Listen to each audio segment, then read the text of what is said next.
ประเทศไทยจังหวัดแพร่ขอเชิญชวนเกษตรกรมาปลูกยางพันธุ์ดีเพิ่มผลผลิตเป็นพันธุ์แนะนำจากสถาบันวิจัยยาง RRIT 251 กับ RRIT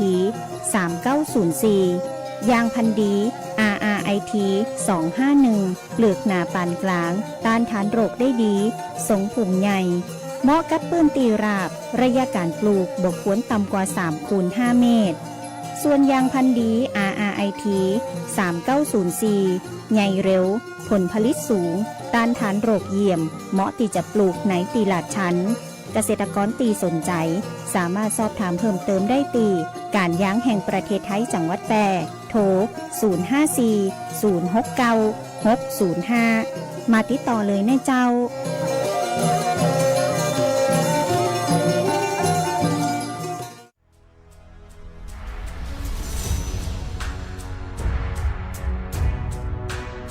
อันตรายต้องระวังมุกใหม่มิจฉาชีพสวมร้อยเหยื่อโดยใจบัตรประชาชนปลอมแปลงเอกสารราชการด้วยการตัดต่อหูภาพมิจฉาชีพอาจจะได้หูบัตรประชาชนของเหยื่อจากการหลอกเพื่อส่งเอกสารเช่นการรับสมัครงานทำงานออนไลน์หรือกรอกข้อมูลผ่านเว็บสมัครงานปลอมๆที่มิจฉาชีพสร้างขึ้นมาเมื่อได้ข้อมูลแล้วมิจฉาชีพจะใช้โปรแกรมแต่งภาพเพื่อตัดต่อภาพใบหน้าของตัวเก่าเพื่อเข้ากับบัตรประชาชนของเหยื่อจากนั้นสวมรอยลงทะเบียนซิมการ์ดใหม่เมื่อได้ซิมใหม่แล้วเบอร์โทรศัพท์ของเหยื่อจะถูกโอนมาอยู่ในมือของมิจฉาชีพหรือการสวมรอยเข้าระบบบัตรเครดิตเมื่อได้เบอร์โทรของเหยื่อมิจฉาชีพจะใช้เบอร์นี้กู้คืนรหัสผ่านบัญชีธนาคารหรือบัตรเครดิตของเหยื่อทำธุรกรรมออนไลน์และขอรหัส OTP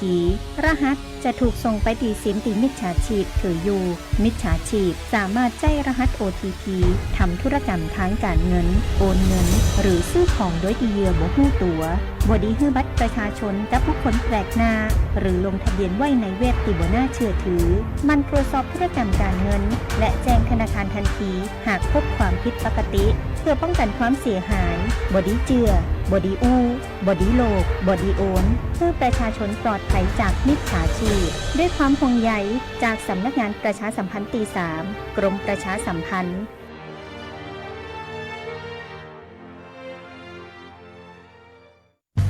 ตาขวางเดินโซเซห่างตกลิ้นห้อยน้ำลายย่อยแม่นเลยเจ้าสัตว์เลี้ยงของท่านกำลังเป็นโรคพิษสุนัขบ้าเพื่อบ่ให้มีการสูญเสียชีวิตจากโรคพิษสุนัขบ้าเฮาผู้คนต้องเป็นส่วนหนึ่งในการเฝ้าระวังป้องกันควบคุมและบูรณาการร่วมกันกำจัดโรคพิษสุนัขบ้าให้หมดไปจากประเทศไทยและบ่ได้ลืมว่าสัตว์เลี้ยงลูกด้วยนมกูชนิดเป็นโรคพิษสุนัขบ้าเฮาต้องเฝ้าระวังสัตว์ปลอดโรคขนปลอดภัยจากโรคพิษสุนัขบ้า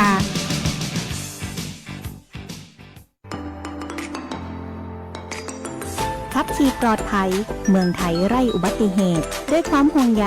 จากสวทแป FM 91 เมกะเฮิรตซ์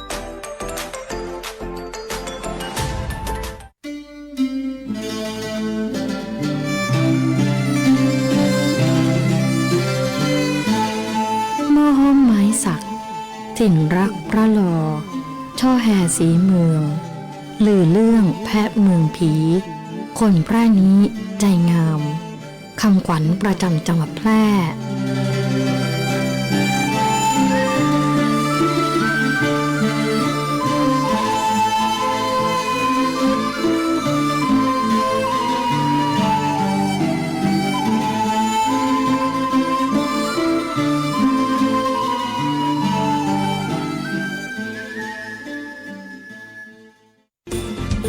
วิทยุแห่งประเทศไทยจังหวัดแพร่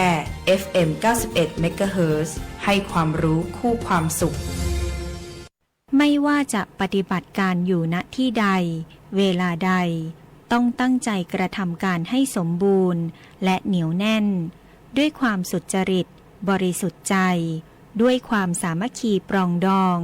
ไม่แข่งแย่งแข่งดีกันพร้อมทั้งเพียรพยายามทุกโอกาสที่จะทำตัวเป็นประโยชน์ช่วยเหลือเกื้อกูลแก่ประชาชนโดยทั่วหน้าพระบรมราโชวาทพระบาทสมเด็จพระปรมินทรมหาภูมิพลอดุลยเดชบรมนาถบพิตรในพิธีสวนสนาม ของหน่วยทหารรักษาพระองค์ วันพุธที่ 3 ธันวาคม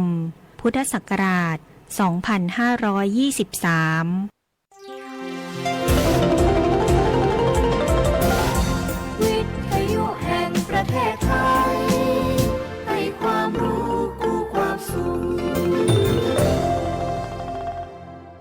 ท่านผู้ฟังกำลังให้เกียรติติดตามรับฟังสถานีวิทยุกระจายเสียงแห่งประเทศไทยจังหวัดแพร่สำนักประชาสัมพันธ์เขต 3 กรมประชาสัมพันธ์ทำการส่งกระจายเสียงด้วยระบบ FM Stereo Multiplex ความถี่ 91 เมกะเฮิรตซ์จากที่ทำการอาคารสถานีบ้านสองแควหมู่ที่ 7 ตำบลป่าแมดอำเภอเมืองจังหวัดแพร่จากนี้ไปขอเชิญท่านรับฟังรายการคณะกรรมการธรรมาภิบาลพบประชาชนโดยคณะกรรมการธรรมาภิบาลจังหวัดแพร่ครับ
ครับสวัสดีครับท่านผู้ฟังที่เคารพทุกท่านกำลังติดตามรับฟังรายการคณะกรรมการธรรมาภิบาลจังหวัดแพร่พบประชาชนวันนี้ผม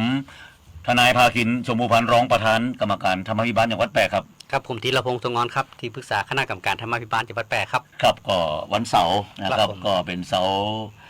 น่าจะเป็นเสาร์ปลายเดือนนะฮะ ครับ ของเดือน 5 เดือนพฤษภาคมครับวันครับก็ตามระเบียบสำนักนายกรัฐมนตรีที่ว่าด้วยคณะกรรมการธรรมาภิบาลจังหวัดนะฮะเกิดขึ้นตั้งแต่ปี2554นะมีการแก้ไขเพิ่มเติมในระเบียบสำนักนายกรัฐมนตรีฉบับนี้2554ก็ได้กำหนดอำนาจและหน้าที่กับคณะกรรมการธรรมาภิบาลจังหวัดมีอำนาจหน้าที่ในการสอดส่องการปฏิบัติภารกิจของหน่วยงานของรัฐและเจ้าที่ของรัฐนะให้ใจวิธีการบริหารกิจการบ้านเมืองตีดีแจ้งคือเขาผู้ว่าการจังหวัดหัวหน้าส่วนราชการหัวหน้ารัฐวิสาหกิจหรือหน่วยงานอื่นของรัฐที่เกี่ยวข้องในจังหวัดนะครับเพื่อการบริหารกิจการบ้านเมืองตีดีของหน่วยงานของรัฐนะครับคือกับท่านผู้ว่าการจังหวัดนะฮะหรือผู้บังคับบัญชาในหน่วยงานของจังหวัดนะฮะติดตามการปฏิบัติตามมติของคณะกรรมการธรรมาภิบาลจังหวัดนะฮะเสนอแนวทางการปฏิบัติและส่งเสริมตามหลักคุณธรรมจริยธรรมหลักธรรมาภิบาลเพื่อการบริหารกิจการบ้านเมืองตีดีคือกับหน่วยงานของรัฐและเจ้าที่ของรัฐนะฮะคือกับผู้ว่าการจังหวัดแต่งตั้งที่ปรึกษานะฮะทั้ง3ด้านนะด้านวิชาการนะด้านกฎหมายแล้วก็ด้านอื่นๆนะ3ท่านนะเผยแพร่การปฏิบัติหน้าที่ตามต่อสาธารณะตามที่เห็นสมควรนะนี่คือบทบาทและหน้าที่ของคณะกรรมการธรรมาภิบาลจังหวัดหัวใจหลักของกว่าหลักธรรมาภิบาลท่านผู้ฟังท่านที่ปรึกษาครับก็คือพระราชกิจกาที่ว่าด้วยวิธีการบริหารกิจการบ้านเมืองตีดีนะครับนั่นคือหน่วยงานของรัฐและเจ้าที่ของรัฐต้องปฏิบัติภารกิจให้เป็นไปตามกฎหมายเพื่อรักษาประโยชน์ส่วนรวมตลอดจนบ่ละเมิดสิทธิและเสรีภาพของพี่น้องประชาชนเพื่ออำนวยความสะดวกให้บริการและสนองความต้องการของประชาชนเพื่อประโยชน์สุขของพี่น้องประชาชนปฏิบัติภารกิจให้เกิดผลสำเร็จมีประสิทธิภาพและมีความคุ้มค่าในการดำเนินโครงการทั้งหลายนะครับซึ่งเป็นเงินภาษีอากรของประชาชนปฏิบัติภารกิจโดยบ่มีขั้นตอนการปฏิบัติงานเกินความจำเป็นตันต่อสถานการณ์โดยเฉพาะเรื่องที่เป็นความเดือดร้อนและความทุกข์ยากของพี่น้องประชาชนปฏิบัติภารกิจโดยยึดหลักการมีส่วนร่วมของประชาชนและเปิดเผยข้อมูลอย่างโปร่งใสประการสุดท้ายมีการติดตามตรวจสอบและประเมินผลการปฏิบัติงานอย่างสม่ำเสมอและนำเผยแพร่ต่อสาธารณะ นั่นคือหัวใจของว่ารัฐธรรมวิบาลนะเป็นไปตามกฎหมายนะที่ว่าด้วยวิธีการบริหารกิจการบ้านเมืองที่ดีฉะนั้นหน่วยงานของรัฐเราเจ้าที่ของรัฐนะฮะจะต้องดำเนินการในเรื่องของรัฐธรรมวิบาลถ้าตราบใดที่รัฐธรรมวิบาลเนี่ยนะหน่วยงานของรัฐและเจ้าที่ของรัฐโบราณเลยนะครับและนำมาปฏิบัติในการปฏิบัติหน้าที่นะครับของท่านแล้วนะฮะปัญหาทั้งหลายทั้งปวงนะเรื่องของการจะถูกร้องเรียนเรื่องที่จะถูกตรวจสอบนะครับหรือตั้งคณะกรรมการตรวจสอบนะครับของเจ้าที่ของรัฐไม่ว่าจะเป็นหน่วยงานไหนก็แล้วแต่ในระดับส่วนกลางกระทรวงกรมในระดับภูมิภาคจังหวัดอำเภอในระดับราชการส่วนท้องถิ่นไม่ว่าจะเป็นอบจนะไม่ว่าจะเป็นอบตไม่ว่าจะเป็นเทศบาลนะรวมทั้งนะครับรัฐวิสาหกิจนะที่เกี่ยวข้องทั้งหลายการไฟฟ้านะส่วนภูมิภาคการประปาส่วนภูมิภาคนะธนาคารในส่วนของรัฐวิสาหกิจไม่ว่าจะเป็นธนาคารเกษตรและสหกรณ์ธนาคารออมสินนะธนาคารอาคารสงเคราะห์อันนี้อยู่ในการนะครับตรวจสอบของคณะกรรมการธรรมวิบาลจังหวัดนะครับครับนั่นคือหน่วยงานของรัฐและเจ้าที่ของรัฐนั่นเองครับในภาษาครับหลายเรื่องที่เกิดขึ้นนะในบ้านเมืองของเขานะครับผมว่าบางครั้งนะหน่วยงานของรัฐและเจ้าหน้าที่ของรัฐอาจจะด้วยความละเลยก็แล้วแต่นะหรือว่าบ่เห็นความสำคัญนะครับในเรื่องของกฎหมายนะครับทั้งหลายทั้งปวงที่เกิดขึ้นนะครับก็ถึงว่าวันนี้เขาคงจะต้องมานะครับก้าวข้ามในหลายๆเรื่องนะก้าวข้ามในเรื่องของระบบอุปถัมภ์นะครับซึ่งเป็นปัญหาที่เลื่อนลังและเป็นปัญหาที่ยากแก้การที่จะเยียวยาทั้งหลายที่จะเกิดขึ้นปัญหาที่เกิดขึ้นในสังคมไทยของทุกวันนี่ความเหลื่อมล้ำนะครับในทางสังคมเพราะว่าทางด้านเศรษฐกิจนะครับในหลายเรื่องที่เกิดขึ้นนะการเข้าสู่การเมืองการเข้าสู่การแจ้งอำนาจนะครับของทางการเมืองนะครับรวมทั้งการมาแจ้งอำนาจตามกฎหมายของหน่วยงานของรัฐและเจ้าที่ของรัฐนะครับทั้งหลายทั้งปวงก็เกิดขึ้นได้ตามกฎหมายนะตามระเบียบข้อบังคับนะครับจะห้องอย่างก็แต่นะห้องพระราชบัญญัติพระราชกิจฎีกาพระราชกำหนดนะครับรวมถึงไม่ว่าจะเป็นในส่วนของท้องถิ่นนะเทศบัญญัตินะครับข้อบัญญัติของอบจเทศบัญญัติของเทศบาลรวมทั้งข้อบัญญัติขององค์การบริหารส่วนตำบลนี่เป็นกฎหมายทั้งหมดนะที่เกิดขึ้นจากการตราขึ้นมาในส่วนของท้องถิ่นเองนะครับสิ่งใจบังคับนะอย่างกรุงเทพมหานครเขาก็มีข้อบัญญัติกรุงเทพมหานครนะในเรื่องของมีโทษจำคุกมีโทษปรับทั้งหลายกระตาขึ้นมานะโดยผ่านสภานะครับถ้าหากเป็นในเทศบาลก็สภาเทศบาลในส่วนของกทมก็เป็นสภากรุงเทพมหานครในส่วนขององค์การบริหารส่วนจังหวัดอบจก็คือสภาองค์การบริหารส่วนจังหวัดนะฮะรวมทั้งในส่วนของอบตเองก็มีในส่วนของสภาองค์การบริหารส่วนตำบลนะซึ่งประกอบไปด้วยท่านสมาชิกผู้ทรงเกียรติทั้งหลายจะห้องสทจะห้องสอบตจะห้องสอบจหรือแม้กระทั่งจะห้องว่าสภาสมาชิกสภากทมนะอันนี้ก็คือเป็นเขาเรียกว่าสภาผู้ทรงเกียรติทั้งหลายที่เกิดขึ้นนั่นต้องรู้บทบาทและหน้าที่ของตัวเองในสิ่งเหล่านี้นะครับทั้งหลายทั้งปวงนี่ครับมีกฎหมายรองรับนะฮะผู้บริหารนะครับในท้องถิ่นเองจะห้องตำแหน่งอย่างก็แล้วแต่นายกรองนายกนะครับเลขานุการนายกที่ปรึกษานายกทั้งหลายอันนี้เป็นข้าราชการการเมืองนะครับที่จะต้องอยู่ภายใต้กฎหมายเหมือนกันใช่ครับในสิ่งที่เกิดขึ้นทั้งหลายแต่ความเป็นมาเป็นไปทั้งหลายอย่างที่เขาเห็นอยู่ในทุกวันนี้นะฮะสิ่งที่เกิดขึ้นบางครั้งนะครับเขาได้คนดีนะครับคนที่มีความกล้าหาญเข้ามาทำงานเพื่อเสียสละพอใจในสิ่งตัวเองจะได้ครับนะฮะมีฮิริโอตปะมีความละอายแก่ใจมีความเก่งกลัวต่อบาปหรือไม่นะครับจะทำหน้าที่ของตัวเองนะครับเป็นเพิ่งผ่านไปอันจะทำหน้าที่คือเป็นตำนานนะครับหรือจะแค่ตำแหน่งแล้วก็ยบไปตามวาระของการทำงานนะครับจะฝากไว้นะครับในลูกหลานของเขาได้นะครับจดจำนะได้นึกถึงหรือคือความเคารพนับถือก็เป็นสิ่งที่แต่ละท่านก็ต้องเอาไปเลือกเอาเองที่จะต้องคิดนะสิ่งเหล่านี้นะที่สังคมไทยเขาขาดไปทุกวันนี่นะผมบอกว่าต่างคนต่างที่จะคิดว่าจะทำงานนะครับทั้งนี้ทั้งนั้นหลายคนทำงานเพื่อตัวเองเพื่อครอบครัวนั่นเป็นสิ่งที่ถูกต้องนะในพื้นฐานของคำว่ามนุษย์เขานะแต่สิ่งหนึ่งที่เข้ามาทำหน้าที่ตรงนี้ผมว่าความภูมิใจนะครับเกียรติยศและศักดิ์ศรีผมว่ามันอยู่ตรงจุดนี้มากกว่านะผมไม่ใช่เรื่องของทรัพย์สินเงินตรานะครับสิ่งที่เกิดขึ้นทั้งหลายระบบมาครั้งเขามองเนี่ยผมเข้าไปสัมผัสในหลายๆเรื่องท่านที่ปรึกษาทุกฟังครับได้เขาไปเรียนรู้นะครับแลกเปลี่ยนเรียนรู้กันหลายเรื่องนะฮะเขาไปเป็นในเรื่องของการเป็นผู้ช่วยหาเสียงเลือกตั้งก็เป็นบทบาทหนึ่งนะที่ได้หู้ว่าอย่างที่เกิดขึ้นในบ้านเมืองของเขาเนี่ยเขาได้เก็บเกี่ยวในช่วงระหว่างทางนะครับแล้วก็เอามาเล่าสู่ท่านผู้ฟังว่าสิ่งไหนที่ควรจะต้องมีการปรับเปลี่ยนจะต้องมีการแก้ไขนะฮะในสิ่งที่เกิดขึ้นเพื่อให้สังคมไทยเขาดีขึ้นอย่างน้อยๆกับฝากความดีทั้งหลายไปให้กับแผ่นดินต่อไปให้กับน้องนะครับให้กับลูกให้กับหลานให้กับเหลนของเขาในวันข้างหน้า เนี่ยเป็นสิ่งที่คิดว่าวันนี้ผมว่าเป็นสิ่งที่สำคัญนะครับเงินตราทุกคนต้องการแต่ใจมีวันหมด นะฮะแต่ผมบอกเลยนะว่าสิ่งที่คิดว่าน่าจะเป็นความภาคภูมิใจนะในชีวิตของเขาครั้งหนึ่งในที่ทำงานเนี่ยที่ฝากไว้ในแผ่นดินเนี่ยนะที่ก่อนที่แผ่นดินจะกรบหน้าเนี่ยนะทุกคนนะครับมีเกิดก็ต้องมีตายนะครับเรื่องแกเรื่องเจ็บน่ะเป็นเรื่องที่อยู่ในระหว่างตายเกิดก็ตายอยู่แล้วท่านที่ปรึกษาอันนี้ผมว่านี่เป็นเรื่องของสัจธรรมในสิ่งที่เกิดขึ้นก็จัวหัวไม่เป็นแต่แรกในสิ่งเหล่านี้ผมว่าตรงนี้แล้วก็เขาจะก้าวเข้าไปสู่ในสิ่งที่คิดว่าวันนี้นะสังคมไทยของเขาเรียกร้องหรือเพียกหาอย่างหรือไม่ในสิ่งที่เกิดขึ้นทั้งหลายความเป็นธรรมที่เกิดขึ้นนะครับความอยากดีมีจน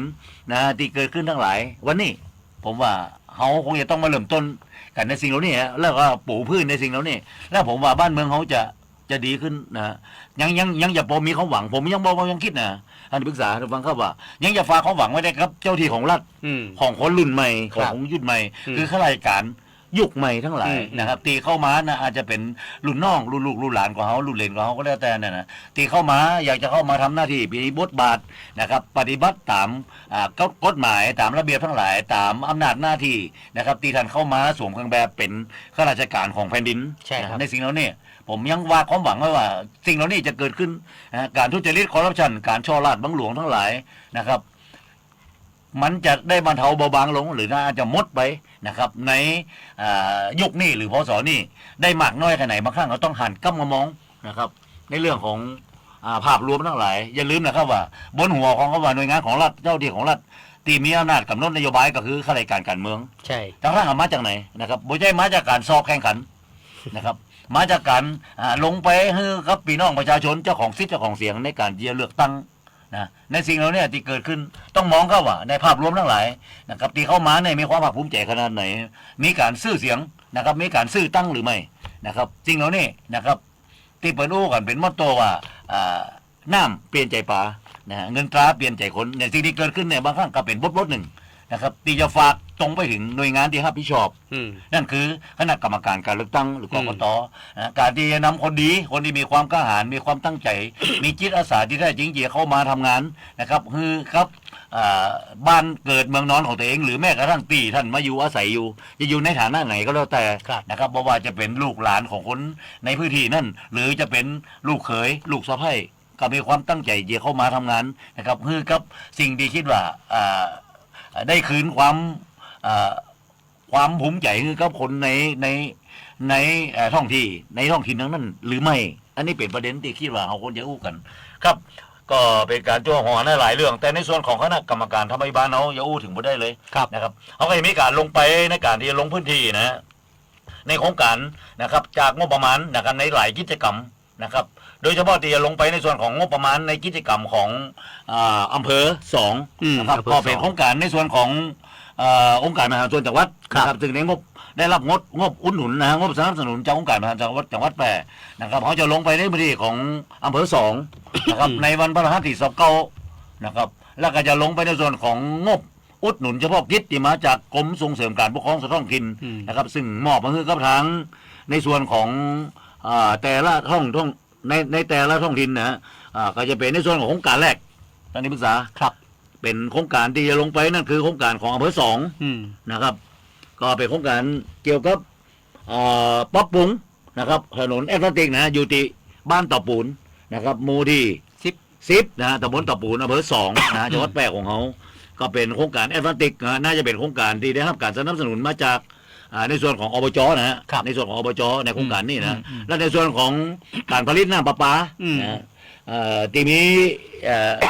ในนวัตกรรมใหม่เนาะนวัตกรรมใหม่ที่เกิดขึ้นกลับไปที่บ้านต่อสมานนะครับก็คงบอกว่าเขาคงเป็นหมู่ที่2กับหมู่8หมู่ที่2กับหมู่ที่8นะฮะตำบลต่อปูนก็ในอบตต่อปูนนะที่จะลงไปในพื้นที่ใน2โครงการนะ3โครงการนะ3กิจกรรมนะฮะในกิจกรรมก็เป็นงบอุดหนุนนะฮะเฉพาะกิจในส่วนของกรมส่งเสริมการท้องถิ่นนะครับก็งบวงเงินกันหลายล้านบาทครับก็จะได้นำนะครับข้อเสนอแนะหรือข้อสังเกตทั้งหลายนะครับถึงความโปร่งใสทั้งหลายว่าได้มีการดำเนินการให้เป็นไปตามแบบแผนทั้งหลายแล้วก็สำคัญที่สุดในรัฐธรรมาภิบาลจะเกิดความคุ้มค่าและมีประโยชน์ครับคือกับพี่น้องประชาชนนะเจ้าของพื้นที่นะครับตีจะได้รับในช่วงของโครงการในกิจกรรมแล้วนี่หรือไม่เ เป็นประเด็นที่คณะกรรมการเขาจะลงไปแล้วเก็บนะครับข้อมูลทั้งหลาย แล้วคงจะนำมานะครับประชาสัมพันธ์นะครับ ผ่านทางสาธารณะก็คือผ่านทางช่องทางนี้นะในส่วนของสพทแปรในส่วนนี้เราจะไปตีอำเภอหนองมงไคนะครับจะเป็นโครงการในส่วนของอบตน้ำรัดนะในอบตน้ำรัดก็จะเป็นโครงการที่มาจากโครงการในส่วนของงบส่งเสริมปกครองส่วนท้องถิ่นนะก็คือเป็นงบเอาหนุนเฉพาะกิจนะเขาจะลงไปเรื่องที่ในเรื่องของการปรับปรุงนะครับเสริมผิวแอตแลนติกนะในส่วนของน้ำรัดนะซอย12นะหมู่ที่2ตำบลน้ำรัดนะก็เป็นโครงการที่รับผิดชอบโดยอบตน้ำรัดอำเภอหนองมงไคนะครับในสิ่งนี้ก็จะเกิดขึ้นแล้วหลังจากนั้นก็จะมีการประชุมนะครับที่ห้องประชุมของอบตน้ำรัดอำเภอหนองมงไคนะครับเพื่อจะได้สรุปนะในโครงการทั้งหลายที่เขาลงพื้นที่ไปอันนี้ก็น่าจะเป็นการเก็บนะครับในส่วนที่ทางคณะกรรมการทำให้บ้านของเรามีมติในการที่จะลงไปในพื้นที่เพื่อสอดส่องในหลายๆโครงการที่เกิดขึ้นนะว่าจะเป็นไปด้วยความโปร่งใสสำคัญที่สุดคือว่าคุ้มค่าของงบประมาณนะการจัดซื้อจัดจ้างนะได้ดำเนินการตามระเบียบว่าในการพัสดุมีการแต่งตั้งคณะกรรมการในการตรวจสอบการซื้อตรวจสอบการจ้างนะครับอย่างถูกต้องหรือไม่เป็นไปตามระเบียบหลักๆเลยคือระเบียบของสำนักนายกรัฐมนตรีที่ว่าในการพัสดุนะครับแต่ทั้งนี้ทั้งนั้นมันก็มีระเบียบว่าในการพัสดุในเรื่องขององค์กรปกครองส่วนท้องถิ่นนะครับที่ใจในแต่ละระเบียบของในแต่ละท้องถิ่นนะในแต่ละอย่างอบจอย่างที่นะอบจส่วนใหญ่นะครับสิ่งที่จะต้องยึดถือไว้คือระเบียบสำนักนายกที่ว่าด้วยว่าด้วยการพัสดุนะนี่คือกฎหมายที่บังคับนะทุกวันนี้สิ่งที่คิดว่าป้องกันการหัวไปในส่วนการเสนอประมูลงานเนี่ยตามหน่วยงานของรัฐทั้งหลายที่บอกว่ามีการหัวนี่มีการเสนอราคากันทั้งหลายก็มีการฟันราคากันอย่างที่เกิดขึ้นทุกวันนี้คือระบบ e-bidding นะซึ่งก็เป็นระบบของทางอิเล็กทรอนิกส์ที่สามารถที่จะดัดไอ้พวกที่มีการ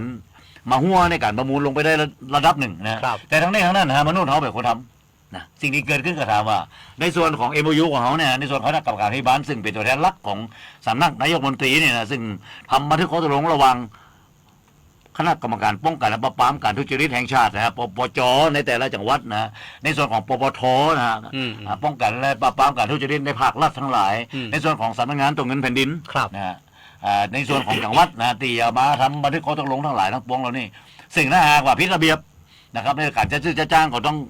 ให้ทางสตง.ลงไปในการตรวจสอบถ้าสอบไปในทางทุจริตนะก็คงจะต้องมอบหมายไปในส่วนของปปทภาครัฐแล้วก็ในส่วนของปปชนะครับที่จะต้องดำเนินการต่อจากนะครับการตั้งข้อสังเกตทั้งหลายหรือสอบไปในทางทุจริตที่ทางคณะกรรมการทางบ้านของเขาเนี่ยนะครับเอามาไว้เป็นมติของคณะกรรมการส่งหน่วยงานนี้เข้าไปในการตรวจสอบนะครับเก็บข้อมูลทั้งหลายแล้วก็ดำเนินการเป็นไปตามกฎหมายต่อไปนะในแต่ละกฎหมายแต่ละฉบับนี่คือกรอบนะครับในการทำงานในส่วนของคณะกรรมการทางบ้านของเขาวันก่อนที่เขามีประชุมปปช.อยากจะไปร่วมเนาะครับแต่วันที่29นี่น่าจะไปก่อนผมไม่แน่ใจก็เดี๋ยวก็คงจะประสานกันไปกับภายในครับในการที่จะให้ทางตัวแทนของปปช.นะครับว่าจะลงไปในพื้นที่ด้วยกันหรือไม่นะเพื่อจะได้ไปดูนะครับไปช่วยกันสอดส่องแล้วก็เสนอแนะนะครับเป็นเบื้องต้นแล้วก็ตั้งข้อสังเกตนะในสิ่งที่เกิดขึ้นนะครับหลายโครงการบางครั้งโครงการที่เขาเห็นอยู่เนี่ยก็หลายเรื่องนะอย่างโครงการนี่ต่อไปนี่นะบอกว่าถ้ามาจากงบประมาณที่เกิน500,001 บาทขึ้นไปเนี่ยจะต้องใช้ระบบ e-bidding ถึงหมดนะครับอย่ามาในการจะต้องลงราคาหรือเรียกมาเพื่อสอบราคาบ่ได้แห่งต่อไปแล้วนะครับเพราะยังมีปัญหาในเรื่องของการเรียกเอาบริษัทที่ใกล้ชิดวงวันเครือทั้งหลายของจะเป็นใครก็แล้วแต่ในหน่วยงานของรัฐนั้นนะอย่าบอกจะเป็นอบตว่าจะเป็นเทศบาลนะบอกว่าจะเป็นอบจก็แล้วแต่ตอนนี้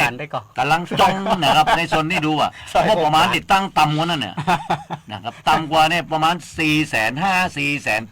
490,000เนี่ยซึ่งบ่ถึง500,000เนี่ยมีข้อสังเกตนะตรงนี้ก็เป็นการตั้งข้อสังเกตว่ามีการตกลงราคานะครับตกลงราคากับนิติบุคคลเนี่ยเป็นห้างหุ้นส่วนหรือเป็นบริษัทจำกัดนะกันแล้วแต่นะครับที่เข้ามาเนี่ยจะเป็นคนที่ได้ทำงานเราเนี่ยก็ต้องมาดูครับว่านะครับกล้าของคนอยู่ที่ผลของงานทั้งหลายนี่นะชื่อเสียงของบริษัทของนิติบุคคลทั้งหลายจะต้องดูเหมือนกันครับว่านะครับผลงานที่ผ่านมาเนี่ยนะได้มาตรฐานขนาดไหนนะครับมีการทิ้งงานหรือไม่นะครับก็ทราบว่ามีหลายเรื่องที่มีการอู้กันในวงในทั้งหลายนะว่านะครับจะมีการนะครับ ลบนะครับชื่อของที่แบกลิสทั้งหลายก็ผู้รับเหมาทั้งหลาย มันจะเป็นการเอื้อประโยชน์หรือไม่ นี่ นะครับแล้วก็สามารถที่จะมายืนกันได้ไม่หมด ลบจะได้นะ ในสิ่งที่เกิดขึ้น ก็ลบจืดถึงหมดที่ไม่จากแบกลิสทั้งหลายอันนี้เป็นเรื่องที่ตั้งข้อสังเกตไว้นะแต่เป็นเรื่องจริงหรือไม่นะครับบริษัทที่เป็นบริษัทห้างห้างหุ้นส่วนจำกัดทั้งหลายเนี่ยที่เป็นแบกลิสที่เคยทิ้งงานทั้งหลายและถูกขึ้นบัญชี ครับ ขึ้นบัญชีเป็นนิติบุคคลที่มีปัญหาคือบ่สามารถที่จะมายืนสองในการประกวดราคาบ่ว่าจะเป็นการตกลงราคาหรือสอบราคาหรือจะเป็นอีบิดดิ้งก็แล้วแต่นะฮะที่เกิน500,000ก็อย่าลบจื่อออกไปแล้วสามารถที่มาเริ่มตั้งหนึ่งได้กันไหมตรงนี้ต้องดูนะครับสิ่งที่เกิดขึ้นตรงนี้ผมว่าควรหรือไม่ ผม นะครับ ผมตั้งข้อสังเกตนะฮะอีวิดดิ้งเนี่ยบางครั้งได้งานแต่ได้ถูกแต่เข้างานจ้าเนี่ย ผมว่ามันน่า มันก็เป็นของข้อสังเกต น่าข้อสังเกตนะ จะทิ้งงานหรือไม่ ล่อแหลมนะฮะผู้บริหารท้องถิ่นเขาก็บาดบันละ จะทิ้งงานหรือไม่ อ่า เกิดขึ้นก็มีเกิดขึ้นนะ ใช่ ที่มาทำงานที่แบบเลยเวลาไปแล้วนะโดนปั๊บนะ นั่นน่ะ ทำงานเพื่อจะเก็บงานแต่โดนปั๊บเป็นรายวันแล้ว อื นะ ม ยังเกี่ยวอบตให้ไรเนี่ยเกิดขึ้นนะ ใช่ อบตให้ไรยังบอกนะครับว่าโครงการเสร็จเรียบร้อยแล้วยังต้องไปดูถึงมาตรฐานนะตีเร่งรีบในการทำเนี่ยนะครับเป็นแอสฟันติกตีปูบนถนนถนนคอนกรีตเก่า ครับ นะครับโดยที่ว่าสองข้างทางบ่มีทางระบายน้ำบ่มีต่อระบายน้ำทั้งหลายนะก็เป็นแค่การเอาแอสฟันติกนะไปลาดทับคอนกรีตเสริมเหล็กนะถนนเก่านะนี่สิเขาอยากได้ไปดูกันนะการลงพื้นที่ไปตีอำเภอเดียนใจคงจะต้องไปดูตีอบตอะไรโดยจ้องไปตีโครงการนี้เลยนะครับ อาจจะบ่ต้องไปบอกไปกล่าวไปดูนะครับแล้วก็เก็บ ข้อนะครับสังเกตทั้งหลายนะครับแล้วก็นำมาเสนอแน่แล้วก็อาจจะนะครับส่งไปให้หน่วยงานที่เกี่ยวข้องนะครับได้ตรวจสอบอย่างเข้มแบบคำหนึ่งนะกับบริษัทรับเหมาที่เป็นผู้รับว่าจ้างทั้งหลายนะครับเรามีการตรวจทับการว่าจ้างแล้วก็ได้เขาบอกไว้เดี๋ยวนะเขาจะไปให้มันอาจจะป้นหน้าฝนนี่ไปก่อนเพราะอย่างครับจะได้หู้คุณภาพของนะครับ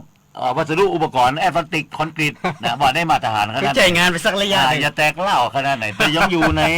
ความรับผิดความชำรุดบกพร่องตามสัญญาว่าจ้างนะฮะ ครับ ตามสัญญาว่าจ้างถึงมีถึง2 ปีในการว่าจ้างในสิ่งที่เกิดขึ้นเนี่ยอันนี้ก็ฝากเป็นประเด็นไว้นะที่จะได้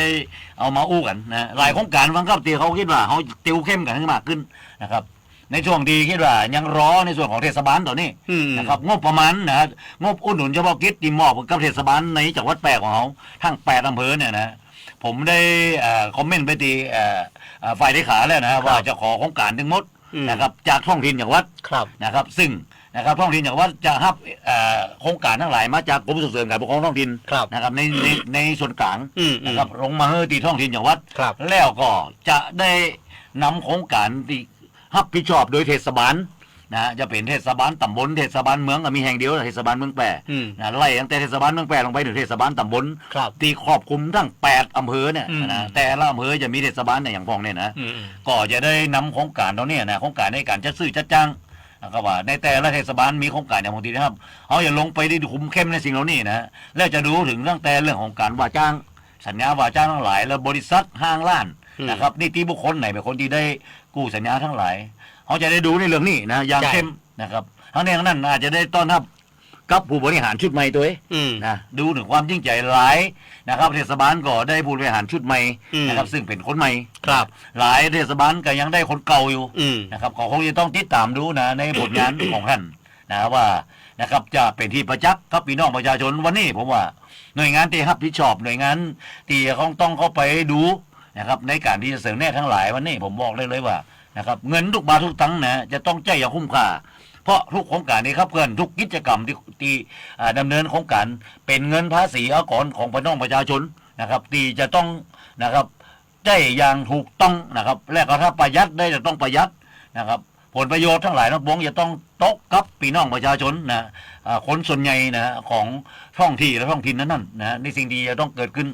ครับเฮาพักสักกำนะฮะเดี๋ยวมาป้ากันในช่วงสุดท้ายครับ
คารอาคารสงเคราะห์มีสลากชุดนาคราชฝาก 1,000 ลุ้น 2 ล้านลุ้น 50,000 ลุ้น 5,000 และเลขท้าย 2 ตัวเลขท้าย 2 ตัวรางวัลที่ 1 ก็ได้รางวัลซื้อสลากได้ตั้งแต่วันนี้จนกว่าจะเต็มกรอบวงเงินลงทุน 100,000 รับผลตอบแทน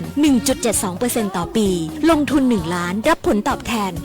1.82% ต่อปีซื้อสลากหรือสอบถามรายละเอียดที่ธนาคารอาคารสงเคราะห์สาขาแพร่ 0546211490-5 หรือแอปพลิเคชัน GHB Orgen ธนาคารอาคารสงเคราะห์ทำให้คนไทยมีบ้าน อย่างเขาไม่ว่านานแค่ไหนทุ่มสุด ประกันไม่ใช่แค่เพียงธุรกิจที่เอามาขายคุณเพื่อเงินแต่ประกันเป็นการกระจายความเสี่ยงของคุณไปให้บริษัทประกันถ้าไม่เชื่องั้นลองฟังนี่ผมชื่อประกรณ์มีบ้านอยู่1 หลังอยู่มาวันหนึ่งแก๊สระเบิดบ้านผมก็หายไปคุณว่าใครจะรับผิดชอบให้ประกรณ์ถ้าเขาไม่ทำประกันทำประกันเถอะครับจะประกันไหนๆก็อุ่นใจเมื่อมีประกันคปภ.สำนักงานคณะกรรมการกำกับและส่งเสริมการประกอบธุรกิจประกันภัย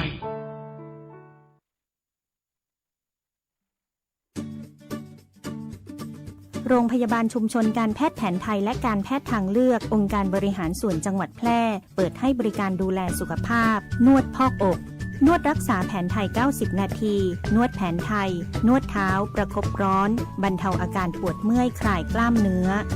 ข้อเข่าสมุนไพรรักษาข้อฝืดข้อเข่าเสื่อมข้อนิ้วข้อเท้าลดอาการปวดด้วยสมุนไพรเปิดให้บริการในทุกวันจันทร์อบไอน้ำสมุนไพรรักษาระบบทางเดินหายใจกระตุ้นการไหลเวียนของโลหิตลดการปวดเมื่อยกล้ามเนื้อขับน้ำข่าวปลาแม่หลังคลอดเปิดให้บริการในทุกวันอังคารบรรเทาอาการปวดเมื่อยคลายกล้ามเนื้อผู้มาใช้บริการให้นำบัตรประจำตัวประชาชนมาด้วยทุกครั้งใช้สิทธิ์เบิกจ่ายตรงข้าราชการสิทธิ์ประกันสังคมหรือสิทธิ์บัตรทองในจังหวัดแพร่สิทธิ์รัฐวิสาหกิจหรือชำระเงินสดติดต่อจองคิวรับบริการเวลา 8:30 นาทีถึง 16:30 นาทีเว้นวันหยุดนักขัตฤกษ์โทร 054-523-338-9ฝนตกหนักน้ำท่วมภัยธรรมชาติที่เราหลีกเลี่ยงไม่ได้แต่เราสามารถเตรียมตัวให้พร้อมเพื่อความปลอดภัยของทุกคนในครอบครัวได้ก่อนน้ำมาเตรียมตัวให้พร้อมเก็บของสำคัญขึ้นที่สูงเช่นเอกสารสำคัญเงินสดและสิ่งของจำเป็นอื่นๆและถ้าหากบ้านอยู่ในพื้นที่เสี่ยงให้ติดตามข่าวสารจากทางราชการอย่างใกล้ชิดเตรียมไฟฉายแบตเตอรี่สำรองวิทยุสื่อสารและยาสามัญประจำบ้านไว้ให้พร้อมและอย่าลืมตรวจสอบเส้นทางอพยพที่ใกล้ที่สุดด้วยขณะเกิดน้ำท่วมอย่าเดินฝ่าน้ำที่ไหลแรงหลีกเลี่ยงการสัมผัสกระแสไฟฟ้าและหากต้องอพยพให้ปฏิบัติตามคำแนะนำของเจ้าหน้าที่อย่างเคร่งครัดเมื่อภัยผ่านพ้นตรวจสอบความเสียหายของบ้านและทำความสะอาดเพื่อป้องกันโรคที่มากับน้ำท่วมเตรียมตัวให้พร้อมก่อนภัยมาถึงเราจึงจะปลอดภัยปรารถนาดีจากสำนักประชาสัมพันธ์เขต 3 กรมประชาสัมพันธ์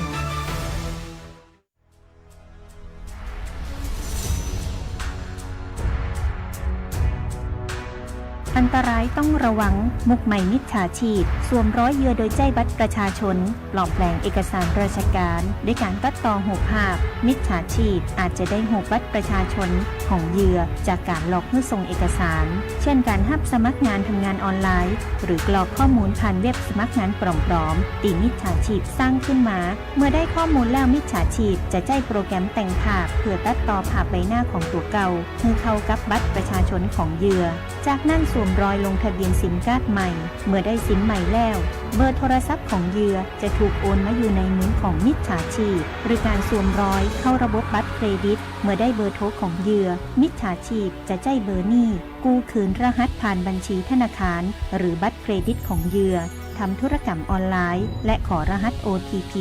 รหัสจะถูกส่งไปตีซิมตีมิจฉาชีพถืออยู่มิจฉาชีพสามารถใช้รหัส OTP ทำธุรกรรมทางการเงินโอนเงินหรือซื้อของโดยที่เหยื่อบ่ฮู้ตัวบ่ดีฮื้อบัตรประชาชนกับผู้คนแปลกหน้าหรือลงทะเบียนไว้ในเว็บที่บ่น่าเชื่อถือมันตรวจสอบธุรกรรมการเงินและแจ้งธนาคารทันทีหากพบความผิดปกติเพื่อป้องกันความเสียหายบ่ดีเจือบอดีอู้บอดีโลกบอดีโอนเพื่อประชาชนปลอดภัยจากมิจฉาชีพด้วยความห่วงใยจากสำนักงานประชาสัมพันธ์ตี 3 กรมประชาสัมพันธ์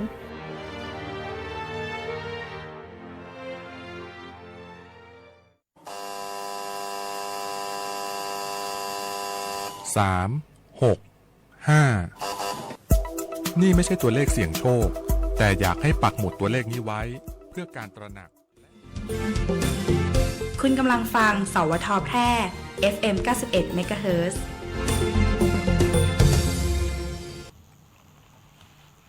ครับผม ครับกับเข้ามาในรายการฟังครับคณะกรรมการทางบ้านจังหวัดแพร่พบประชาชนกับผมทนายภาคินชูพันธ์นะก็หลายเรื่องที่เกิดขึ้นในบ้านเมืองของเขาครับผมต้องมาช่วยกันครับนะเอานี้ทั้งนั้นเพื่อให้บ้านเมืองเขานะครับดูดีขึ้นนะมันดีขึ้นนะเขาจะก้าวข้ามผ่านนะครับในหลายๆเรื่องได้นะครับงบประมาณนะในแต่ละปีงบประมาณนะครับต้องบอกว่ามหาศาลนะแต่สิ่งที่เกิดขึ้นผมบอกได้เลยว่า มันยังบทตอบโจทย์นะก็คือกับพี่น้องประชาชนในคนส่วนใหญ่ของแผ่นดินนี่นะสิ่งที่เกิดขึ้นทั้งหลายนะครับก็เป็นการกำหนดขึ้นมานะครับของภาครัฐเองนะครับขับเคลื่อนจากตัวแทนของเขาเองนะจริงๆแล้วจากตัวแทนที่เขาเลือกเข้าไปในสภานะบอกจะเป็นสสผู้ทรงเกียรติทั้งหลายนะครับก็จะมีการนะครับผ่านงบประมาณปี 2000เข้าสู่วาระแรก2569เห็นว่าจะเปิดสภาสมัยวิสามัญนะเพื่อพิจารณาวาระรับหลักการวาระแรกนะฮะในอาทิตย์หน้าเนี่ยนะนึกเป็นวันที่30อย่างประมาณนี้นะจะมีการเปิดสภานะครับก็ท่านนายกรัฐมนตรีก็คงจะนำนะครับงบประมาณรายจ่ายประจำปีนะครับเข้าสู่การพิจารณาในวาระแรกของสมาชิกสภาผู้แทนราษฎรนะฮะในอาทิตย์นี้นะก็บอกว่าเป็นวงเงินถึง3,700,000,000,000 บาทนะฟังครับก็ตีจะเข้าสู่การพิจารณานะฮะก็เราต้องมาดูครับวันนี้ในส่วนที่ว่าดิจิตอลวอลเล็ตนะในอายุตั้งแต่16 ปีถึง59เนี่ยก็นะครับมีการเลื่อนไปนะมีการเลื่อนไปมีการชะลอไปนะแต่เงินนะที่เตรียมไว้อยู่ประมาณ 157,000 ล้านนะครับที่บอกว่าจะเอามานะครับดำเนินการในก่อนดีวันที่30 กันยานี่ฟังครับในช่วงก่อนวันที่30 กันยาเนี่ยตีจะต้องมาดำเนินการเขาก็บอกว่าจะเอามาอย่างทั้งหลายนะครับต้องดูว่าแต่ละโครงการเนี่ยเป็นการเร่งรีบหรือไม่นะครับตอนนี้มีการตั้งประเด็นว่าส่งรายการของเขาว่าโครงการของแต่ละโครงการในแต่ละจังหวัดไปเนี่ยจบตั้งแต่วันศุกร์ที่ผ่านมานี่ SML เนี่ยนะมันจะตันทั้งหลายโครงการแล้วเนี่ยผมว่ามันจะเป็นโครงการที่เร่งรีบผลสุดท้ายนะปัญหาเรื่องของนะครับความบ่สมบูรณ์ทั้งหลายนะในเรื่องของการดำเนินโครงการเนี่ยนะมันจะรั่วไหลหรือไม่นะครับมันจะได้ผลหรือไม่มันจะได้ประโยชน์ตกกับพี่น้องประชาชนคนส่วนใหญ่หรือไม่นะครับยืนไปการต่ำน้ำพริกกระไรไหมนะวันนี้เขาต้องมาจับจ้องดูในสิ่งเหล่านี้นะผมว่าในฝ่ายตรวจสอบเองทั้งหลายนะบอกว่าจะเป็นในของสตงเองนะครับทีนี้การจ่ายเงินเนี่ยซึ่งเป็นเงินภาษีอากรของเขาเนี่ยนะในงานที่เขาทั้งหลายผมว่าวันนี้คงจะต้องหันกลับมามองกันนะว่านะเขาจะต้องมีการบูรณาการในสิ่งเหล่านี้ว่าจะดำเนินการจะได้เข้าโครงการแล้วนี่นะครับซึ่งนะครับเป็นโครงการที่เร่งรีบนะครับที่จะต้องดำเนินการให้แล้วเสร็จแล้วก็ส่งมอบโครงการตั้งแต่วันศุกร์ที่ผ่านมานี่นะครับจากคำสั่งจากกระทรวงมหาดไทยทั้งหลายแต่ละกระทรวงเจ้ากระทรวงทั้งหลายนะครับในสิ่งที่เกิดขึ้นเนี่ยท่านที่ปรึกษาก็วันนี้คือไปตั้งข้อสังเกตว่า 157,000 ล้านเนี่ยนะที่จะลงไปในครอบคลุมทั้ง77 จังหวัดนะรวมทั้งกรุงเทพมหานครด้วยนะในสิ่งที่เกิดขึ้นนะทั่วราชอาณาจักรเนี่ยนะในสิ่งที่เกิดขึ้นเนี่ยเป็นสิ่งที่คิดว่าจะเป็นโครงการที่มีประโยชน์นะครับแล้วก็จะเกิดประโยชน์สูงสุดกับพี่น้องประชาชนฐานรักธรรมาภิบาลหรือไม่นะในสิ่งวันนี้ที่เขาคงจะต้องตั้งข้อสังเกตและเป็นประเด็นไว้ในสิ่งเหล่านี้ที่เกิดขึ้นตัวนะไม่ใช่ปล่อยให้ดำเนินการไปอย่าลืมนะทุกอย่างมีกฎหมายรองรับถึงหมดถ้าสิ่งที่เกิดขึ้นมันมีปัญหานะครับคนที่รับผิดชอบผมว่านะครับมันต้องมีคนรับผิดชอบในแต่ละโครงการไม่ว่าจะเป็นในส่วนของเจ้าที่ของรัฐตีสังกัดในแต่หน่วยงานของรัฐที่ไปดำเนินการนั่นเองนะครับเจ้าของโครงการทั้งหลายนะครับคนที่คิดว่าจะเดือดร้อนนะครับก็คือในส่วนของคณะกรรมการนะครับในการตรวจรับการจ้างในตรวจรับการซื้อการกำหนด TOR ทั้งหลายนะกำหนดสเปคทั้งหลายดีว่าจะต้องได้สเปคได้ขนาดทั้งหลายมาตรฐานขนาดไหนเนี่ยไม่ว่าจะเป็นการจัดซื้อหรือการจัดจ้างเราเนี่ยผมบอกว่านี่นะครับพี่น้องประชาชนเนี่ยคนส่วนใหญ่เนี่ยผมว่าเขาอยู่ในภาคประชาชนภาคประชาสังคมที่จะต้องตรวจสอบในสิ่งเหล่านี้แล้วก็ต้องตื่นตัวในสิ่งโครงการทั้งหลายเนี่ยมันเกิดขึ้นในแต่ละชุมชนในแต่ละหมู่บ้านอยู่แล้วครับมันลงมาในพื้นที่อยู่แล้วเพียงอะไรว่าจะเป็นโครงการของใครตัวเองนะมันจะต้องไปขับเคลื่อนในโครงการบ่ใช่ขับเคลื่อนบนโต๊ะนะครับในห้องประชุมมันของบ่ใช่จันนะอันนั้นก็คือการต่ำและพิกระไรแม่น้ำผลสุดท้ายก็เป็นแค่นะครับต้องบอกว่าเป็นแค่นวัตกรรมนะครับที่เกิดขึ้นแล้วผ่านไปแล้วก็สรุปผลงานกันนะครับเป็นเอกสารทั้งหลายนะครับผลที่คาดว่าจะได้รับนะในส่วนของคณะกรรมการทางว่าเราตรวจสอบเรื่องนี้รู้นะว่าผลที่คาดว่าจะได้รับนะครับได้ดำเนินการไปแล้วแต่โครงการได้จัดการไปแล้วบอกว่ามีคนมาร่วมงานกี่คนนะเขาตั้งข้อสังเกตในสิ่งเหล่านี้ไว้นะในหลายเรื่อง โครงการที่คิดว่าโอ้เพื่อจะได้ส่งเสริมอาชีพทั้งหลายผลสุดท้ายนะครับกะมารวมโครงการแจกนะครับในเรื่องของกาผ้าหน้าอย่างเงี้ยนะครับเลี้ยงมือเข้ากับวันมีเบรกอย่างเงี้ยนะครับกลับไปบ้านจบปิดโครงการคนที่ได้ประโยชน์ก็คือ เจ้าของโครงการผู้รับผิดชอบในโครงการทั้งหลายก็คือจะเป็นในห้องเป็นจังหวัดหรือเป็นอำเภอนะหรือจะเป็นในส่วนของท้องถิ่นเองนะจะเป็นอบตเทศบาลหรืออบจกระจบไปแห่งปีงบประมาณหนึ่งท่านที่ปรึกษาฟังครับมันเป็นแบบนี้มาโดยตลอดนะครับทุกปีงบประมาณที่เกิดขึ้นนะครับแต่ผมถามว่าพี่น้องประชาชนน่ะที่หาเจ้ากินข้ามทั้งหลายก็ยังจะต้องใช้ชีวิตแบบยากลำบากอย่างที่เกิดขึ้นนะเดิมนักกว่าเดิมปฏิบัติหรือไม่แล้วมันเป็นการดำเนินโครงการที่เก่าถูกที่คันหรือไม่นะในสิ่งที่เกิดขึ้นแล้วก็จบไปในปีงบประมาณปีหน้าว่ากันไหมนะมันเป็นเจ้ามาโดยตลอดหลายโครงการที่เขาเข้าไปนะครับตั้งข้อสังเกตเข้าไปสังเกตการเข้าไปเสนอแนะทั้งหลายนะครับภายโครงการที่เขาอยากจะเข้าไปตรวจสอบบอกกันว่าดำเนินการโครงการไปแล้วมีอย่างเดียวก็คือเอามาเข้าขึ้นPowerPointมากำอธิบายอย่างว่านี่คาดว่าผลจะคาดว่าแล้วก็จบนะครับแล้วก็ส่งกลับไปเดี๋ยวปีหน้าว่ากันไหมผมว่าโครงการแล้วนี่มันควรจะหมดไปนะจากหน่วยงานของรัฐที่รับผิดชอบนะหลายโครงการผมบอกเลยแล้วว่ามันเป็นโครงการที่บ่ได้เกิดประโยชน์อย่างกับพี่น้องประชาชนเลยบ่ได้แจ้งรักธรรมาภิบาลเลยนะเอาง่ายๆเลยสรุปเลยคือบ่มีรักธรรมาภิบาลเลยในสิ่งที่เกิดขึ้นครับเอาแค่คำว่าความคุ้มค่ากับบ่มีแล้วเราฟังครับนะเรื่องเป็นข้อหนึ่งนะอยู่ในวิธีการบริหารกิจการบ้านเมืองตีดีในกฎหมายนะพระราชกิจฎีกาเนี่ยนะในสิ่งที่เกิดขึ้นวันนี้นะสิ่งที่ต้องอู้ก่อนดีจะว่าอู้ถึงครับหน่วยงานของรัฐแล้วเจ้าเด็กของรัฐเขาต้องเอากฎหมายนะว่านี่คือมันมีกฎหมายอย่างนะจะได้ยอมรับว่ามันมีกฎหมายนะมันไม่ใช่มาอู้กันลอยๆมาอู้อู้คำว่าอย่าอู้มาเก่งกลัวทั้งหลายมันนี่คือกฎหมายใช่ถ้าคุณทำผิดกฎหมายแล้วทุกอย่างส่งผลไปถึงคุณแน่นอนภายใต้กฎหมายทั้งนั้นภายใต้กฎหมายนะเจ้าพนักงานว่าไปตามประมวลกฎหมายอาญาทันทีนะครับการทำหน้าที่ของท่านในฐานะเป็นเจ้าพนักงานนะความผิดของท่านก็คือถ้าสำเร็จแล้วก็คือ3 เท่าเดี๋ยวโครงการ SME นี่ผ่านนะกทจทุกจังหวัดจะมีงานเพิ่มมากไหมปปชสตงจะมีงานเพิ่มเทียบไปลงในแต่ละตำบลถูกต้องดีเกิดขึ้นแล้วแถมซอยแบบแต่ละหมู่บ้านถูกต้องนะในหมู่บ้าน SME SML จะมีเกตตำกลางนะ SMEL นะอย่างที่เห็นนะบางครับมากำงานเลยนี่ฮะในวงเงินเต่าเตียงหูในขณะนี้ก็คือวงเงินที่กำหนดไว้ตอนนี้ก็คือ157,000 ล้านนะ157,000 ล้านบาทนะครับที่จะลงไปผมถามว่านะในแต่ละหลังคาเฮียนจะได้รับอย่างมองก็หรือว่าจะอยู่ในแค่รูปของคณะกรรมการใน SML ในแต่ละชุมชนในแต่ละหมู่บ้านส่วนใหญ่เราจะเป็นโครงการใหญ่ๆแค่นั้นอาจจะอย่างที่หมู่บ้านผมนี่ที่บ้านเราดีนะจะทำน้ำยอดเด่นนะน้ำยอดเด่นเอาไปต่อยอดได้ในการที่ต่อยอดได้ในสิ่งที่เกิดขึ้นบางหมู่บ้านเขาไปอย่างไปซื้อรถอีแตนในการว่าบริหารบางหมู่บ้านก็เอาไปใจเต้นทั้งหลายในสิ่งที่เกิดขึ้นบางหมู่บ้านรถไถมีปัญหากันแล้วนะอีสานมีการจับกันแล้วนะจับผู้ใหญ่นะแต่เมืองแปลงยังบอกว่าจับแต่นะซื้อรถไถเอาบริหารบ่จ้างครับบริหารเงินหายหมดนั่นบัญชีบ่มีอะไรยังบ่มีโอ้โหถ้าผมบอกว่าถ้าเจนี่กระติกคุกกันว่าไว้ก็คือผมถึงบอกไงว่าถึงว่านี่คือมีเงินมาแต่วิธีการบริหารจัดการเนี่ยบริหารต้องถูกตามกฎหมายนะระเบียบวินัยการเงินการคลังทั้งหลายไม่ใช่ว่าเปิดเนื้อมาแล้วขยายซื้อแป้งๆจ้ะนะมันจะได้มีเงินทอนบ่งมันจะมีเปอร์เซ็นต์บ่งเท่าไหร่ที่เกิดขึ้นผมว่าเลือกพวกเนี่ยมันทำให้บ้านเมืองเขาเนี่ยเป็นแบบนี้นะมันบอกเกินอย่างขึ้นเลยนะครับผมถึงบอกว่าในสิ่งที่เกิดขึ้นวันนี้บ้านเมืองเขาเนี่ยแบบมันจะเป็นวิบากกรรมหรือไม่ท่านที่ปรึกษาฟังครับที่ท่านเล่าว่าบอกเกินนี่ผมบอกเกิดเศรษฐกิจชุมชนของผู้ใหญ่คนแบดวงผู้ใหญ่นะกันรายได้แค่นั้นนะวงวันเครือญาติทั้งหลายได้แค่นั้นเองอ่ะสุดท้ายเราคู่ต่อสู้ทางการเมืองเนี่ยรูปหน้าป้าสมุกที่ว่ากันนะโดยตลอดระบบอุปถัมภ์ที่บบปนนะที่เกิดขึ้น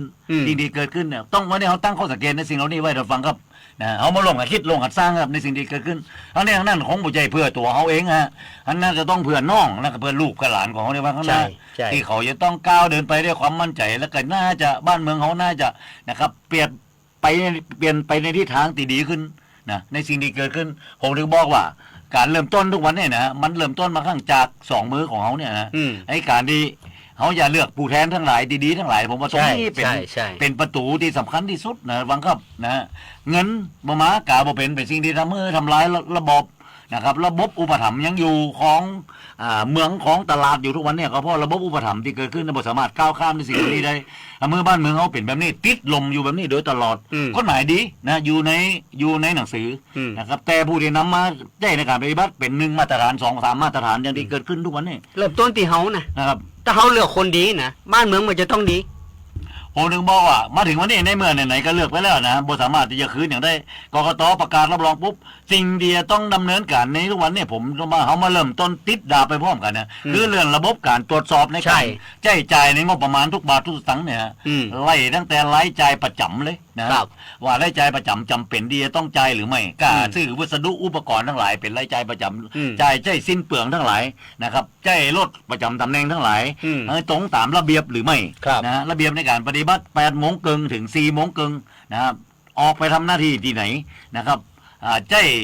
ไปแจ้ตรงไหนเพราะ4 โมงครึ่งการเดินทางเข้ามาจะต้องมาจอดไว้ถ้าแจ้เป็นการส่วนตัวผิดนะคนที่รับผิดชอบต้องรับผิดชอบต้องรับผิดชอบในสิ่งเหล่านี้นะถ้าหากถึงขั้นต้องถูกดำเนินคดีก็ต้องถูกดำเนินคดีนะครับในสิ่งที่เกิดขึ้นวันนี้ผมว่าต้องเข้มในสิ่งเหล่านี้ภาคตรวจสอบวันนี้ท่านที่ปรึกษาฟังครับนะเงินทุกบาททุกตังค์นะที่อยู่ในแต่ละโครงการที่ผ่านสภาทรงเกียรติของแต่ละท้องถิ่นไม่ว่าจะเป็นอบต.เทศบาลอบจ.ก็แล้วแต่วันนี้ผมว่าสิ่งเหล่านี้จะต้องตื่นตัวกันท่านสมาชิกผู้ทรงเกียรติทั้งหลายต้องรู้จักบทบาทหน้าที่ของท่านตามกฎหมายกับทีมมอบให้กับท่านในบทบาทหน้าที่ของท่านจะต้องไปศึกษาในสิ่งเหล่านี้ดูไม่ใช่เสนอมาปุ๊บฝ่ายบริหารเสนอทางมายกมือผ่านแต่บ่ได้สังเกตเลยว่าเขาเอาไปย่าอย่างเขาเอาไปสร้างอย่างทั้งหลายเอาไปจัดซื้อจัดจ้างอย่างเนี่ยนะครับเป็นไปตามระเบียบก็จริงแต่มันได้ประโยชน์กับพี่น้องประชาชนคนที่เลือกท่านเข้ามาเนี่ยนะครับทำหน้าที่ตรงนี้นะครับใน48 เดือนเนี่ยในปัน440 วันเนี่ยตอนนี้นะถ้าหากจะมีการลบไปแหม30 วันผมว่าจะทำงานอยู่ประมาณปัน400 วันแหม400 วันเนี่ยแหม40 วันเนี่ยก่อนที่กกต.จะประกาศรับรองการเลือกตั้งเนี่ยหายไป40 วันละนะฮะในช่วง48 เดือนนะคูณได้30เนี่ยนะ30 วันเนี่ยต่อ1 เดือนเนี่ยมันจะเป็นเวลาอยู่ปัน440 วันฟังครับอันนี้คือสิ่งที่เขามาย่อกันเห็นแล้วก็นะครับค่าตอบแทนจะได้อยู่48 เดือนนะฮะ48 เดือนอาจจะบ่ถึงแล้วอาจจะเหลือ47 เดือนละตัดวันที่ยังบ่รับรองได้เดือนนะจะเหลืออยู่ประมาณ47 เดือนเนี่ยท่านสมาชิกผู้ทรงเกียรติท่านผู้บริหารท้องถิ่นทั้งหลายที่นะครับการเลือกตั้งไป22 แห่งนะที่มีการเลือกตั้งไปนะฮะ22 แห่งนะครับในจังหวัดแปรของเขานะที่บ่มีการเลือกตั้งเพราะเลือกตั้งไปก่อนแล้วนะนายกเทศมนตรีอยู่4 แห่งนะครับแหม22 แห่งเลือกตั้งไปรอประกาศรับรองฉะนั้นเขานะครับภาคประชาชนภาคการตรวจสอบเขามาเริ่มต้นนับ 1ไปพร้อมกันครับนะครับผู้บริหารป้ายแดงในการที่จะตรวจสอบทุกโครงการที่เขาจะเข้ามารับผิดชอบนะว่าเป็นไปด้วยความถูกต้องโปร่งใสเป็นไปตามระเบียบนะครับมีการหัวมีการตกลงราคาสอบราคาหรืออย่างe-building นะจัดจ้างทางระบบอิเล็กทรอนิกส์ทั้งหลายหรือไม่เป็นไปตามระเบียบแล้วนะครับบริษัทตีได้นะครับนิติบุคคลตีได้เป็นบริษัทวงวานหวานเครือหรือไม่ใกล้ชิดครับนะผู้ที่เกี่ยวข้องหรือไม่นี่เป็นประเด็นที่วันนี้เขาคงจะต้องมาอู้กันแล้วเขาจะเริ่มนับ 1ไปพร้อมกันนะครับการบริหารนะครับในแต่ละท้องถิ่นนะครับและจะให้เกิดความโปร่งใสและจะได้คุ้มค่าโครงการทุกโครงการนะครับจะได้ใจประโยชน์นะครับคืนความสุขคือกับพี่น้องประชาชนนะในเขตเลือกตั้งในแกบอกว่าจะเป็นเทศบาลหรืออบต.ก็แล้วแต่คือเกิดความเป็นธรรมเกิดขึ้นนะครับวันนี้ฟังครับภาพรวมทั้งหมดรายการคณะกรรมการธรรมบาลจังหวัดพบประชาชนนะผมทนายภาคินชมพูพันธ์รองประธานกรรมการธรรมบาลจังหวัดแปรครับครับผมธีรพงษ์ทองอ่อนครับนำรายการกลับลาไปก่อนครับไปป้ากันในเสาร์หน้าเป็นเสาร์เดือน6นะครับเข้าสู่เดือน6เกินปีแล้วนะฟังครับสำหรับวันนี้กล่าวสวัสดีครับสวัสดีครับ